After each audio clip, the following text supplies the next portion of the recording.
Sebelum melanjutkan, jangan lupa subscribe dulu. Terima kasih. Bab 23 Refleksi di Air. Feng Jiu perlahan membuka matanya, sudut mulutnya sedikit melengkung ke atas, memperlihatkan senyum puas. Upayanya untuk menarik energi ke dalam tubuhnya dapat dianggap berhasil dan memakan waktu lebih sedikit dari yang diperkirakannya. Ketika dia ingat bahwa dia memiliki kosmos sak, dia segera mengeluarkannya dari balik pakaiannya dan menyuntikkan kekuatan mistisnya ke dalamnya sebelum membukanya. Wuho! Banyak sekali isinya. Kapasitas kosmos sak tidak begitu besar, tetapi mereka telah menyimpan cukup banyak barang di dalamnya. Dia melihat sekilas barang-barang itu dan kemudian mengeluarkan herba dan emas batangan dari bundel Max, High Plus Food miliknya untuk memasukkannya ke dalam kosmos sak sebelum mengikat karung itu dengan erat di pinggulnya. Dia melihat ada sisa daging panggang dan dia pun memasukkannya sebelum masuk lebih jauh ke dalam hutan untuk mencari sumber air guna membersihkan luka di wajahnya. Lumpur di wajahnya bukan sesuatu yang sembarangan dioleskan, tetapi dia dengan hati-hati mencampur air inti tanah dan tanah inti tanah menjadi satu sebagai kompres lumpur untuk dioleskan ke luka. Salah satu keuntungannya adalah air inti tanah yang mendinginkan akan mengurangi peradangan dan kedua, lumpur akan menutupi luka di wajahnya sehingga tidak membuatnya mudah dikenali. Lumpur telah berada di wajahnya selama berhari-hari dan dia perlu membersihkannya, jadi hal terpenting yang harus dilakukan saat itu adalah mencari sumber air. Cara paling langsung untuk menentukan lokasi sumber air adalah dengan mempelajari kerapatan pohon dan vegetasi di hutan. Dia tidak langsung melanjutkan perjalanan ke bagian dalam, tetapi mengikuti jalan setapak berdasarkan kepadatan daun di pepohonan dan ketebalan vegetasi di tanah. Sekitar 4 jam kemudian, dia baru menemukan sumber air.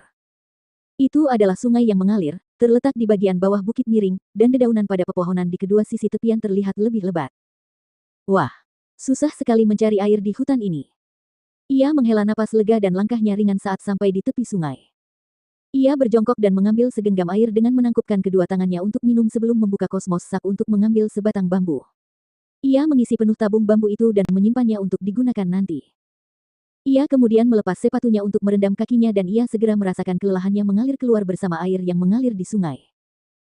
Beristirahat sejenak setelah merendam kakinya sambil mendengarkan gemerincing air yang mengalir di atas batu-batu kecil, ia kemudian mulai membersihkan lumpur dari wajahnya dengan hati-hati, membersihkan lukanya sedikit demi sedikit untuk membersihkannya dari sisa-sisa lumpur. Hingga, air memantulkan bayangan wajah yang mengerikan, rusak parah akibat berkali-kali sayatan pisau tajam. Menatap wajah di dalam air itu, matanya dipenuhi rasa dingin. Tubuh yang dia tempati sekarang seharusnya sama persis dengan tubuh yang dimilikinya di abad ke-21 dan wajahnya juga tidak berubah. Namun, wajah yang biasa dia lihat selama lebih dari 20 tahun telah rusak hingga menjadi mengerikan seperti sekarang dan saat pikiran itu muncul di benaknya, rasa haus darah yang terpendam di hatinya mulai bangkit. Su Rouyun, sebaiknya kalian tetap hidup dan sehat. Dia bergumam pada dirinya sendiri dengan suara rendah, senyum yang merekah, mengangkat sudut-sudut bibirnya, diwarnai dengan rasa dingin yang menusuk tulang belakang. Mengambil herba yang telah dipetiknya di sepanjang jalan dari kosmos sak, dia mencampurnya dengan beberapa tangkai herba ajaib dengan cara menumbuknya sebelum mengoleskan sari dari campuran itu ke wajahnya. Keropeng tebal yang terbentuk pada luka yang dideritanya di wajahnya telah hilang bersama lumpur yang telah dibersihkannya sebelumnya, tetapi goresan mengerikan yang tertinggal dari luka tusukan tidak akan hilang. Setiap bekas luka yang ditinggalkan oleh luka tusukan pisau terlihat dengan garis-garis merah muda gelap yang menyilang di wajahnya setelah korengnya terlepas. Dibandingkan saat masih berkeropeng, dia tidak terlihat begitu mengerikan. Atau setidaknya, dia akan dianggap menjijikkan sekarang. Setelah mengoleskan sari dari campuran herbal, ia menunggu hingga sedikit mengering sebelum membungkuk di atas air untuk melihatnya. Air sebening kristal memperlihatkan padanya wajah yang memiliki ciri-ciri yang tidak dapat dikenali, dan karena pantulannya tampak agak kehijauan, ia merasa agak aneh. Dia terus menatap dan alisnya tiba-tiba terangkat. Air jernih yang mengalir tiba-tiba berubah menjadi keruh dengan warna merah darah. Dia mengangkat matanya dan melihat ke hulu.